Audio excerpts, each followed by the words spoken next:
여러분 선한 거 좋아하세요? 선한 거, 선하다라는 표현은 좀 잘 안 쓰고 보통 우리 일상생활에서는 착하다, 아 얘는 되게 착해, 좋아, 사람 좋네, 이런 얘기 많이 합니다. 근데 그게 여러분 딱 들을 때 어떠세요? 느낌이 내 자식은 착했으면 좋겠는데 막상 밖에 나가서 사회생활을 하고 이 험한 세상, 이 두려운 세상에서 살 때 착한 사람이 되는 게 뭐 좋아 보이세요? 착한 게 무슨 소용이냐, 뭐 이런 얘기들 많이 하죠. 착하기만 한 사람을 별로 좋아하지 않습니다. 그리고 착한 사람은 어떤 면에서 이용당하거나 굉장히 불합리한 일을 많이 겪을 것 같다, 그런 생각이 많이 들죠. 근데 오늘 말씀의 제목이 하나님의 은혜가 우리를 선하게 만든다는데 별로 안 땡기잖아요. 하나님께서 돈을 주십니다, 이런 설교 제목하면 사람들이 뭐 구름대같이 몰려올지는 모르겠는데 별로 조회수가 별로 안 좋더라고요. 사실을 얘기하면 조회수가 낮아요. 근데 뭔가 사람들이 좋아하는 얘기하면 조회수가 확 또 올라가고, 그래서 이제 나는 천상 유튜버는 아니구나, 나는 난 목사구나, 사람들이 듣기 좋은 얘기가 뭔지는 이제 좀 알 것 같긴 해요. 근데 그거를 해서 잘 되는 게 하나님한테는 좀 많이 혼날 것 같아서 오늘 이 얘기도 이제 얘기를 해드릴게요. 그게 무슨 소용인가? 아무 소용 없어 보이시죠? 그래서 저는 오늘 예수님을 믿고 하나님의 자녀가 돼서 믿음을 가지고 살아가는 게 도대체 무슨 소용인가를 알려드리려고 합니다. 약간 두 마리 토끼를 다 잡으려고 시도를 하는 중이죠. 우리가 원하는 건 뭐죠? 그게 그래서 어쩌라고요? 요걸 원해요. 일반 대중들은. 그게 무슨 소용인데요? 요걸 원하죠. 근데 하나님께서는 또 우리에게 내가 너희를 선하게 하고 싶어, 이게 하나님의 목적이고, 그래서 우리가 선한 것의 가치가 무엇인지를 먼저 제가 알려드리려고 합니다. 왜냐하면 이거를 여러분이 이해를 하고 나 정말 나도 선해졌으면 좋겠다, 나 너무 착해졌으면 좋겠다, 이거를 공감을 못 하시면요, 하나님이 우리를 선하게 하신다는 게 그게 내 알바요? 이렇게 돼버리거든요. 그래서 굉장히 실용적으로 얘기를 하려고 합니다. 선하다라는 게, 착하다라는 게 윤리적이고 도덕적 얘기 같죠. 여기까지만 들으면은 큰 감흥이 없으세요. 뭐 되면 좋고, 그럼 내 자식이나 그랬으면 좋겠지, 내 마누라나 그랬으면 좋겠지, 밖에 나가서 내가 착하게 군다고 득이 될 게 없다라는 생각들이 있으시죠. 근데 요걸 다른 말로 하면요, 요거는요, 선하다라는 원래 의미, 여기에는 뭐가 들어있냐면요, 자, 여러분 한번 생각해 보십시오. 예의, 제가 저희 자녀들한테 많이 하는 단어인데, 예의가 있어야 된다. 사람이 예의가 있어야지. 아무리 기분이 나빠도 사람이 보는 앞에서 욕설을 내뱉거나 싫은 티를 팍팍 내면은 우리가 뭐가 없다 그러죠? 예의가 없다고 합니다. 속된 말로 싸가지라고 하죠. 자, 예의가 있는 거는 왠지 윤리적인 영역 같죠? 그쵸? 그리고 이게 예의 차린다고 나한테 득이 되나, 이런 생각이 들죠? 그리고 친절. 선하다는 걸 제가 풀어드리는 거예요. 예의 있고, 친절하고. 남이 나한테는 친절했으면 좋겠는데, 내가 다른 사람한테 친절하게 한다고 이 사람이 나한테 잘해줄까? 이런 두려움이 있으시죠? 또 선한 것의 다른 말. 지혜롭다. 지혜롭다. 여러분, 멍청한 게 좋아요? 똑똑한 게 좋아요? 내 자식이나 나를 생각해보면 딱 답이 나옵니다. 남이 나한테 너 멍청해, 그럼 기분이 나쁘죠. 근데 내 스스로 뒤집어서 말하면 뭐예요? 나 좀 지혜롭고 싶다. 공정함. 지금 또 선거를 앞두고 있어요. 공정함. 자, 저 좌파 우파는 좀 모르겠고요. 공정해야 돼요? 그냥 구라쳐야 돼요? 아니, 선거가 이제 아무 말도 안 했어요, 저. 지금 아직 아무 말도 안 했습니다. 무슨 당에서 무슨 당이냐? 목회자는 어떤 당적을 가지면 안 돼요. 그러면 이제 목사 내려놓고 당적을 가지셔야 됩니다. 공무원, 정치 중립, 약간 이런 느낌인 것 같아요. 저는 아무것도 어기지 않았습니다, 지금. 선거가 공정해야 됩니까? 눈보다 선이 빠르다. 밑장 빼기. 타짜를 해야 됩니까? 공정해야 되죠. 공정한 거는 윤리, 도덕적 영역인 것 같죠. 근데 공정해야 여러분과 저한테 도움이 됩니다, 실질적으로. 공정한 게 실용적인 거예요. 공정한 게 유용한 겁니다. 공정하다라는 거는 다른 말로 하면 남이 여러분한테 약속을 안 지키는 거예요, 공정하지 못하면. 그럼 뭐예요? 계약을 했는데, 집을 샀는데 약속을 안 지키는 거예요. 명의 이전이 안 돼요. 거짓말을 한 거예요. 그럼 공정하지 못한 거죠. 그럼 뭐예요? 그게 유용해집니까? 저와 여러분에게? 실질적인 피해가 와요. 여러분, 윤리 도덕은요, 실제적인 피해로 연결이 되는 겁니다. 그러니까 착한 게 무슨 소용이라고 이제 흔히들 생각하시는데, 착한 게 거의 모든 것이에요. 착하지 않으면, 선하지 않으면 공정하지도 않고요. 그리고 또 선한 거를 또 다른 말로 하면 정직함이죠. 이게 와닿으시죠? 정직하지 않으면 사회적 비용이 얼마나 증가한다고 생각하십니까? 사회의 신뢰도가 낮아요, 예를 들어서. 그럼 뭐예요? 실제로 실용적인 게 없어져요. 국가 신뢰 등급이라는 게 있습니다. 이 나라가 전 세계적으로 볼 때 금융적으로 얼마나 투명하고 부패 지수를 측정을 해서 여기다가 투자를 했을 때 내 돈이 얘가 밑장 안 빼고 제대로 내 투자금을 회수할 수 있는지란 데이터가 있어요. 그 수치가 있어요. 그게 부패 지수로도 나오고요. 공정함 지수로 나오고요. 투명 지수로 나옵니다. 그럼 그게 투명하지 않고 정직하지 않으면 어떻게 될까요? 외국인들이 외부 돈 많은 투자자들이 만수르 아저씨가 우리나라에 돈을 투자를 안 해요. 그럼 뭐예요? 우리나라 경제가 안 좋아지는 거죠. 목사인데 왜 경제, 사회 얘기를 하는지 모르겠지만 여러분 신앙은 정치, 경제, 사회와 동떨어져 있지 않습니다. 연결되어 있어요. 왜냐고요? 신앙의 영역은 인간의 삶의 가운데 있기 때문입니다. 성실함 어떠세요? 성실함. 윤리 도덕적인 얘기 같죠? 여러분이 사장이라고 생각을 해보세요. 여러분이 직원을 뽑았어요. 근데 이놈의 자식이 아주 그냥 성실하지가 못해. 맨날 핸드폰 보고 손님이 들어왔는데 인사도 안 하고 핸드폰 보고 주문하세요? 아주 성실하네요. 반어법입니다. 이러면 어때요? 윤리적이고 도덕적이지 않죠? 불성실하잖아요. 근데 뭐예요? 실제로 여러분 매출이 저하를 일으켜요. 타고나지 못한 거예요. 유용하지 못한 거예요. 쓸모없는 거예요. 다른 말로 하면 그냥 너무 단순화했지만 선하지 않으면 저와 여러분에게 손해를 입힌다는 거예요. 그저 손해 정도가 아니라 나중에 그게 끝까지 가면은 이 사회가 지옥이 되는 겁니다. 아무도 여러분에게 진실을 말하지 않고 아무도 여러분의 첫 만나면 기회만 보고 어떻게 하면 뒤통수 깔까 이게 다 이렇게 고민하고 있다고 생각해 보세요. 어떻게 하면 속여 먹을까? 어떻게 하면 밑장 빼기 할까? 이걸 무리랍시고 저도 이거를 못 믿어요. 그런 사회에서 살고 싶으세요? 그런 세상에서? 여러분 선하다라는 거는 유용함 곧 유능함과 연결됩니다. 성실해야 유능하잖아요. 능력이 있는 거잖아요. 나한테 돈을 벌어다 주는 직원이 되는 거잖아요. 성실해. 여러분 선함과 착함 이거는 필수 요소입니다. 있으면 좋고 아님 말고 내 자식이 착하면 좋은데 아니더라도 약삭 빠르고 지가 잘 살았으면 좋겠어. 이거는요. 그 생각을 똑같이 모든 부모님이 하잖아요. 그 사회는 지옥이 됩니다. 아무도 공정하지 않을 거예요. 아무도 선하지 않으니까. 자, 악한 거는 우리가 악하다고 하는 거 뭐죠? 악하다라는 거를 badness 영어로 그렇게 표현하는데 악하다는 건 꼭 다른 걸로 제가 또 설명해 드릴게요. 단순히 윤리 도덕적으로 악하다 이렇게만 생각하셨죠. 자, 제가 악한 컵이 가능한지를 제가 말씀드릴게요.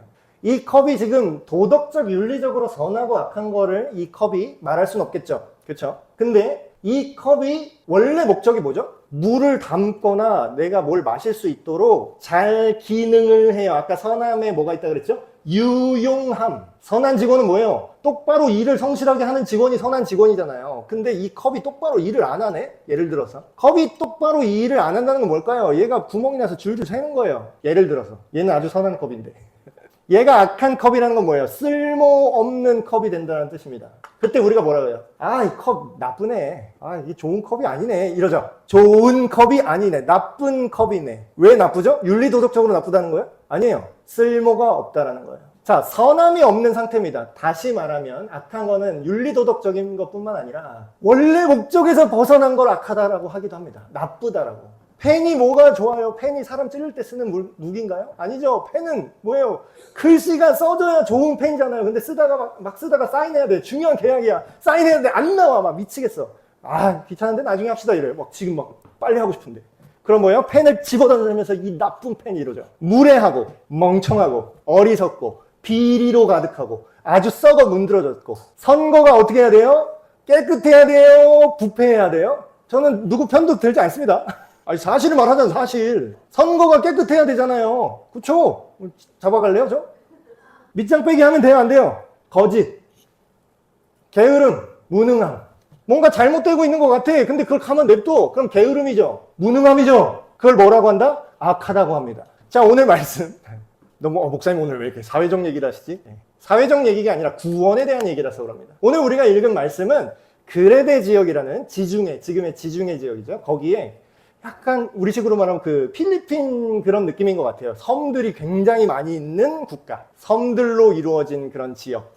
그 그레데 섬 지역이 굉장히 많았는데, 섬들이 많았는데 그 지역 교회를 섬기는 사람이, 쉽게 말하면 우리식으로 말하면 거기 목사님, 그레데에 나와봐리 목사님, 그 목사님의 이름이 뭐였냐면요, 디도입니다.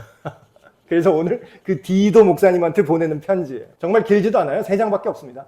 그냥 디도서 오늘 그냥 전체로 예배 끝나고 그냥 전체로 한번 쭉 읽어보십시오. 그 지역교회를 섬기는 디도 목사님한테 편지를 보낸 거예요. 누가? 복음을 넓게 전했던 디도의 스승 같은 존재죠. 바울입니다. 사도 바울. 근데 편지 내용이 뭐였냐면 오늘 우리가 이건 2절 읽었는데 1장의 내용을 잠깐 제가 읽어드릴게요. 바울이 이렇게 그 편지에 이렇게 씁니다. 야, 그레데 사역하지 너. 그레데 지역에 어떤 선지자가 이렇게 말하더라. 근데 여기 선지자라고 썼는데 실제로는 그 시인이라고 합니다. 그레데 출신 시인이에요. 그 시인의 말을 지금 바울이 인용하는 거예요. 그레데인 사람들은 항상 입만 열면 구라, 입만 벌리면 입벌구라고 하죠. 입벌구. 우리나라 이게 단축법? 예. 그게 굉장히 입벌구가 나는 무슨 벌레 이름인 줄 알았어요. 입벌구. 입벌구 그러길래. 근데 입만 벌리면 구라야. 돌아가신 그 김수미 그 배우 선생님. 아이 새끼가 아주 그냥 입만 벌리면. 그게 그냥 딱 들어오더라고요. 그 얘기예요. 항상 입만 벌리면 거짓말을 한다라는 거예요. 그레데 사람들이. 그러니까 윤리 도덕 수준이 그냥 뭐 말이 안 되는 거죠. 악한 짐승이며 자기 배만 위하는 게으름뱅이라 성실하지도 않아. 그렇게 말하니 내가 보니까 이게 진짜더라. 그레데 사람들은 인성이 박살났더라. 그런데 네가 거기서 사역하는데 어쩌니? 지금 이 얘기하는 거예요. 네가 거기에서 교회를 읽어야 되는데 거기서 이 악한 사람들을 예수님을 믿게 해서 변화를 시켜야 되는데 그러니까 어떻게 하라? 네가 그들을 좀 그러실 수도 있죠. 현지와 원래 이 바닥 문화가 이런 거 아니겠습니까? 이렇게 하래요? 네가 그들을 엄하게 꾸짖어라. 요즘 세대 목사님이 이렇게 꾸짖으면 다 도망가죠. 교회가 여기만 있나? 왜냐하면 그들로 하여금 어떻게 하기 위해서 꾸짖으라고요? 그들의 믿음이 온전하게 하기 위해서 꾸짖어야 된대요. 여러분 잘못된 거를 오래 잘못된 게 유지되면 그냥 그게 전통이 되고 문화가 됩니다. 여러분 그레데 사람들이 그런 거예요. 실제로 어느 부족 사역 얘기를 옛날에 들었는데 어떤 부족이래요. 소수민족인데 그 부족은 거짓말을 하는 게 문화인 거예요. 거짓말을. 그래서 얘네들의 어떤 그런 사회적으로 좀 약간 잘 나가는 속된 말로 잘 나간다라는 그런 기준이 있잖아요.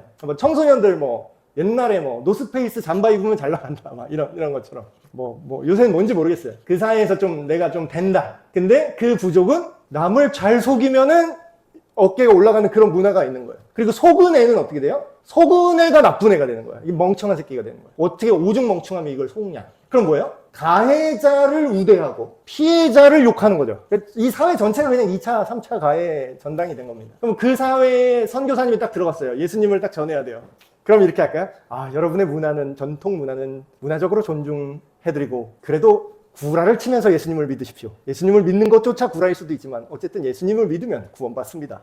예수님을 믿기만 하면 구원받으니까 구라는 하던 대로 계속 치십시오. 아멘. 이렇게 복음을 전하면 이게 복음을 전한 걸까요? 왜냐하면 우리가 믿는 하나님은 우리를 구원하신다는데 그 구원이 곧 뭐냐? 죄와 악을 우리에게서 제거하는 것이 구원이기 때문입니다. 여러분 오늘 이게 제가 이런 얘기를 한다고 착각하지 마십시오. 저도 옛날에 좀 그런 착각이 있었어요. 윤리 도덕적인 거는 무가치한 거구나. 왜냐하면 어차피 예수님 믿으면 다 죄 용서받는다며. 우리의 힘으로는 우리 죄를 용서받을 수 없다며. 교회에서 그 층이 계속 그걸 가르치잖아요. 너희의 공로로는 스스로 거룩해질 수 없다. 그러니까 예수 그리스도께서 오셔서 우리가 예수님의 십자가 능력을 우리가 받아야 된다. 아멘. 그러다 보니까 잘못 배운 거죠. 애매하게 잘못 이해한 거죠. 어떻게 이해했냐면 윤리 도덕보다 복음이 더 강하다. 그러니까 윤리 도덕은 신경 끄고 복음만 믿자. 근데 이게 어떤 느낌이냐면 피자를 먹을 때 치즈를 먹지 않고 피자를 먹자 이거랑 똑같은 거예요. 복음을 믿는데 어떻게 윤리 도덕적으로 변하지 않을 수 있겠습니까? 근데 이게 가능한 것처럼 우리 교회들이 착각한 사람들이 있었어요. 그 결과 교회는 다니는데 인성 쓰레기가 양산되기 시작했습니다.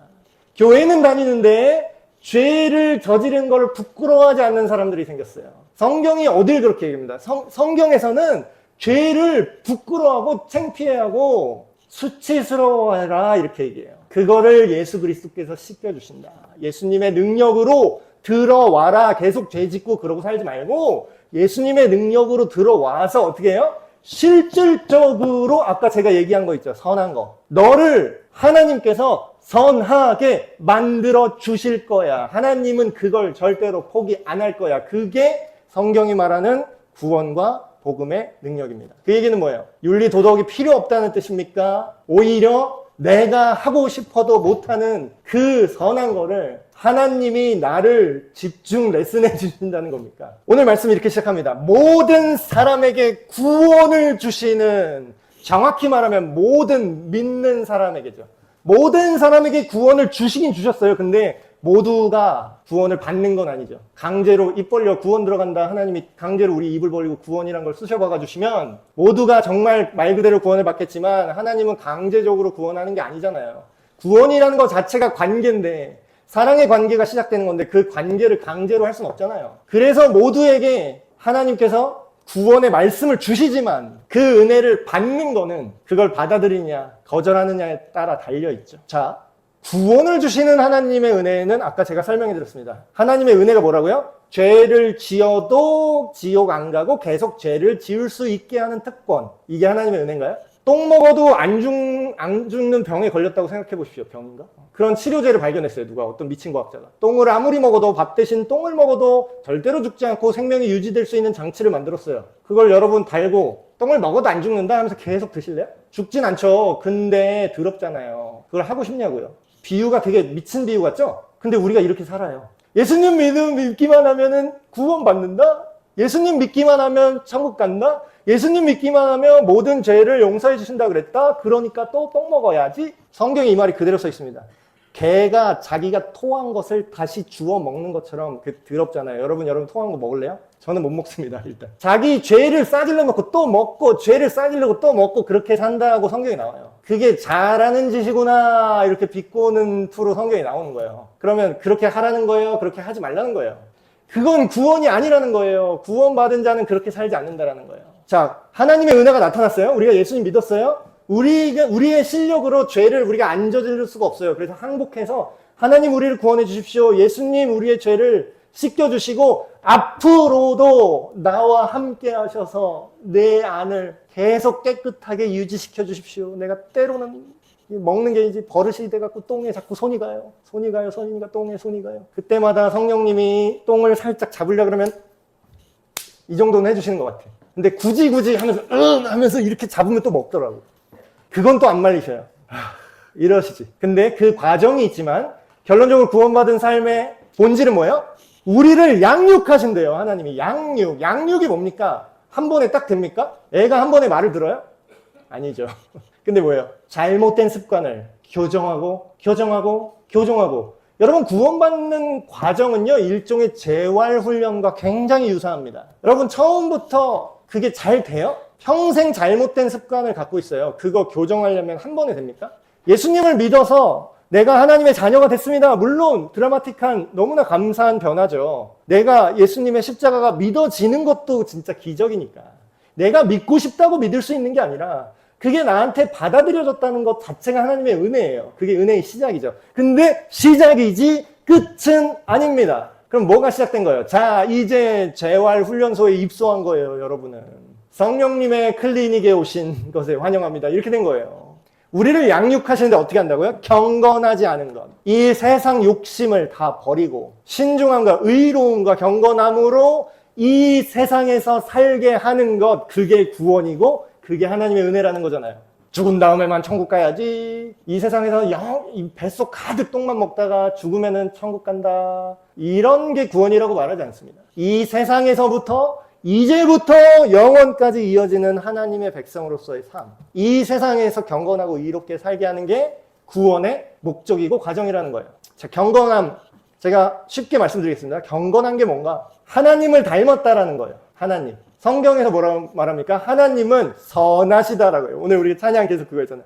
선하신 하나님. 주님의 선하심. 주님의 선하고 의로우심. 근데 하나님을 닮으면 어떻게 돼요? 우리가 하나님처럼 선해지는 과정이라는 거예요. 경건함을 추구한다라는 건 하나님을 추구한다는 것과 같습니다. 자, 아까 제가 얘기했던 예의, 친절, 지혜, 공정함, 정직함, 성실함, 유능함. 이거 싫어하시는 분, 너 보러 하라 그러면 기분이 나쁘잖아요. 남이 나한테 손가락 이렇게 해서 너 왜 이렇게 공정하지 못해? 너 왜 이렇게 지혜롭지 못해? 너 왜 이렇게 유능하지 못해? 이러면 열받죠? 남이 나한테 이걸 하라고 강요하면 열받는데 내가 갖고 싶잖아요. 이게 뭐라고요? 하나님의 선하심이 이렇게 구체적입니다, 여러분. 하나님 선하세요. 반짝반짝. 뭐 그냥 신성 주문, 이상한 게임 생각하듯이. 그렇게 허망한 신성함? 신성함은 뭐 그냥 뭐 언데드한테 데미지 더 들어가고 뭐 이런 건가? 신성한 게 그렇게 뜬구름 잡는 게 아니에요. 신성한 건 이게 신성한 겁니다. 예의 있고 친절하고 지혜롭고 공정하고 정직하고 성실하고 유능하고 선하고 착한 가치 안에 들어있는 모든 좋은 것들의 근본이 그게 신성함에서 오는 거예요.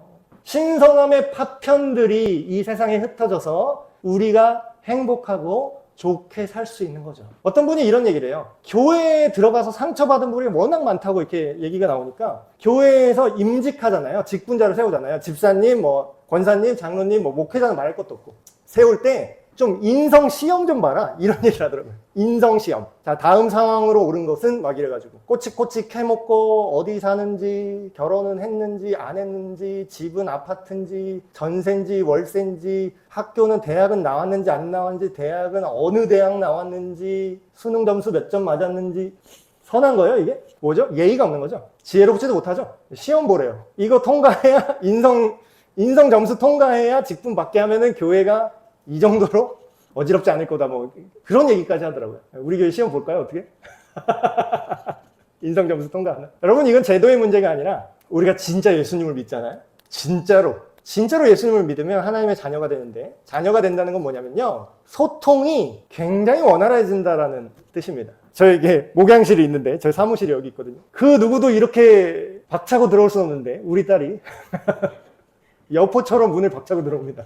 물론 예의의 영역을 좀 더 증가시키긴 해야겠지만 친밀함의 영역에 있어서 얘는 그렇게 들어와도 막을 자가 없어요. 왜냐고요? 자녀거든요. 그 얘기는 뭐예요? 자녀가 하나님과 그렇게 자주 소통하고 하나님과 가까이 한다면 반드시 하나님을 닮을 수밖에 없습니다. 닮아지는 과정 자체가 또한 구원이죠. 그래서 제가 이렇게 말씀드리는 거예요. 가장 좋은 축복이 이거다. 복스러운 축복, 막 이렇게 얘기하죠. 말이 어려운데 쉽게 얘기하면 가장 좋은 복과 우리가 가진 최고의 소망이 뭐냐? 그게 예수 그리스도라는 거예요. 왜냐고요? 예수님이 우리를 선하게 해주거든요. 별로 안 좋아하시면 예수님이 우리를 유능하게 해주거든요. 여러분, 이 시대에 굉장히 큰 정직과 성실함은 굉장히 큰 가치로 오히려 올라오는 거 아세요? 아무도 정직하지 않고 아무도 성실하지 않으니까 조금만 그냥 멀쩡하게 행동해도 굉장히 사장님들이 좋아하세요. 너는 정말 최고의 알바야. 어떻게 시간을 지켜줄 수가 있지? 너무 고맙다.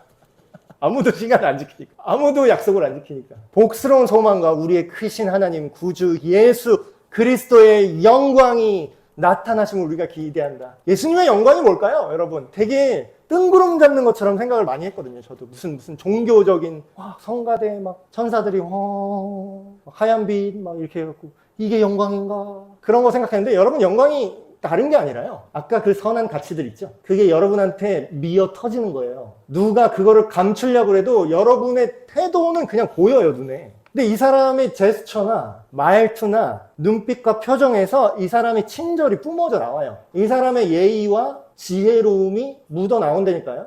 상대방이 불편할까봐 선을 지켜주고, 딱 봐도 지금 결혼 아직 안 한 것 같으면 그냥 입을 다물고, 뭔가 사연이 있어 보이면 캐묻지 말고 본인이 알아서 좀 말하겠죠. 여러분, 이건요, 영광이 나타난다라는 거는 반짝반짝 이것만 영광이 아니라 이 선한 가치가 우리 안에서 뿜어져 나옵니다. 그러면 어떻게 해요? 사람들은 어떻게 느끼냐면 이 사람이 하나님을 닮았구나 라고 느낍니다. 하나님의 선한 속성이 이 사람 안에 미세하게나마 은은하게나마 뿜어져 나오면 어떻게 해요? 이 사람은 경건하구나, 이렇게 느끼는 거예요. 그가 우리를 대신하여 자신을 주심은, 예수님이 우리를 위해서 생명까지 바치신 이유가 뭐라고요? 십자가에서 모든 불법에서, 모든 죄악에서, 모든 악한 거에서, 아까 우리가 제일 싫어했던 거 있잖아요. 무례함, 어리석음, 비리, 부패, 거짓, 게으름, 무능함, 이런 것들로부터 어떻게 해요? 우리를 꺼내주시려고 했다는 거예요. 우리를 깨끗하게 하신대요. 어떻게 한다고요? 선한 일을 열심히 하는, 실제로 열심히 선하게 사는 당신의 사람이 되게 하기 위해서. My people, 내 사람이야, 내 라인이야. 하나님이 우리를 그렇게 해준대요. 내 아들이야, 내 딸이야, 내 백성이야. 심지어 자랑한대요, 하나님이 우리를. 나 닮았지? 나 닮았잖아, 얘가. 나 닮게 이렇게 지혜롭잖아. 나답게 이렇게 예의가 있잖아. 나답게 이렇게 친절하잖아. 여러분, 그게 구원입니다. 너는 이것을 말하고 권하며 모든 권위로 엇나가는 사람은 어떻게 하라고요? 냅두라고요? 계속 하던 거 냅둬요? 이 교회는 거짓말을 잘하는 교회니까 그냥 냅둬요? 안 되죠. 책망해라. 하나님의 은혜는 우리를 선하게 만듭니다. 근데 여러분, 두려워하지 마십시오. 걱정하지 마십시오. 저도 이것도 몰랐을 때 그 숙제가 나한테 있는 것 같잖아요. 그럼 결론적으로 네가 예수님 믿으니까 네가 착해지란 얘기네. 여러분, 종교는 뭐냐면요, 이걸 네가 하세요. 이게 종교예요. 되게 간단하죠. 굉장히 비슷한데 되게 비슷해요. 겉에서 볼 때는. 밖에서 볼 때는 야, 뭐 기독교도 종교고 불교도 종교고 뭐 천주교도 종교고 다 똑같이 진의 교리 얘기하는 거죠. 아니요. 다른 종교들은요, 뭐라고 얘기하냐면요, 그걸 네가 하세요. 이렇게 얘기해요. 자, 거짓말이 좋아요? 나빠요? 거짓말은 나빠요. 그럼 네가 거짓말 하지 마세요. 이러면 종교예요. 근데 오늘 우리가 얘기한 성경 말씀은 뭐라고 얘기하죠? 이거를 네는 못하잖아. 근데 내가 오늘부터 레슨 1일 시작? 하나님이 우리를 레슨해 준대요. 하나님이 우리를 개인 PT 해준대요. 그럼 뭐예요? PT 선생님, 좋은 PT 선생님은 어떻게 하나요? 하게 만들죠. 동기부여를 하죠. 당근을 막 주고 채찍도 좀 때리고. 결론적으로 바디 프로필 찍기 전에 그 복근이 나오게 만들어주는 선생님이 좋은 선생님이잖아요. 근데 최고의 선생님이 우리에게 있습니다. 성령님이죠. 최고의 조언자, 최고의 트레이너, 최고의 레슨 선생님. 그 목적이 뭐라고요? 죄를 계속 지어도 감옥 안 가게 해주는 거라고요? 아니요. 실제로 우리를 선하게 해주십니다. 말씀을 정리하겠습니다. 여러분, 예수님을 믿으십시오. 예수님을 신뢰하셔야 됩니다. 예수님이 저와 여러분을 위해서 십자가에서 피 흘리시고 생명까지 아끼지 않고 내어주신 이유, 목적에 대해서 오늘 말씀은 이렇게 얘기합니다. 너를 나처럼 만드는 게 내 목적이야. 너를 나처럼 지혜롭게 만드는 거, 나처럼 선하게 하는 거, 나처럼 친절하게 하는 거, 나처럼 정직하게 만드는 거, 나처럼 성실하게. 여러분, 구원이 죽음 이후의 일이라고만 생각하지 마십시오. 지금 우리에게 구원이 필요합니다. 지금 우리에게 유능함이 필요하잖아요. 지금 우리에게 정직함과 선함과. 이 얘기만 하고 마치겠습니다. 목사님, 선하면 너무 손해보는 것 같아요. 너무 싫어요. 제가 선하게 살려고 했는데 맨날 속고만 살고 사기만 당했습니다. 제가 이런 생각을 해봤어요. 누가 더러운 사람이 나한테 자꾸 자기 손에 가득한 피를 자꾸 묻힌다고 생각해보세요. 피를 막 묻혀. 그럼 내가 너무 화가 나잖아요. 그러면 보통 사람은 어떻게 하냐면 이놈 새끼가 나한테 피를 자꾸 묻히니까 나도 너한테 피를 묻힐 거야. 복수를 하죠. 선한 게 소용없다고 생각하고. 근데 이 사람한테 피를 묻히려면 어떻게 해야 됩니까? 내가? 피는 뭐 하늘에서 나와요? 내가 피를 흘려야 돼요. 내가 코피가 나오든 나를 상처 입혀서 내 피를 여기다 발라야 된다니까요. 근데 하나님의 방법은 뭐냐면 이 사람이 나한테 열받게 피를 자꾸 자기 피를 묻히잖아요. 그러면 이 사람 피를 닦아줍니다. 이 사람 피 흘리는 곳을 하나님의 사랑은 이 사람의 피 흘리는 거를 치유해줘요. 그럼 어떤 일이 발생하는지 아세요? 이놈이 나한테 피를 묻히고 싶어도 자기한테 피가 없어요. 그게 성경이 말하는 선으로 악을 이기라는 뜻입니다. 선으로만 악을 이길 수 있어요. 엄밀하게 말하면. 우리는 악을 이겼다고 착각하죠. 내 피를 똑같이 바르고 있는 겁니다. 그거는 계속 서로 피 흘리기밖에 못합니다. 하나님의 선하심이 저와 여러분을 지금부터 영혼까지 구원하시기를 주님의 이름으로 축복합니다.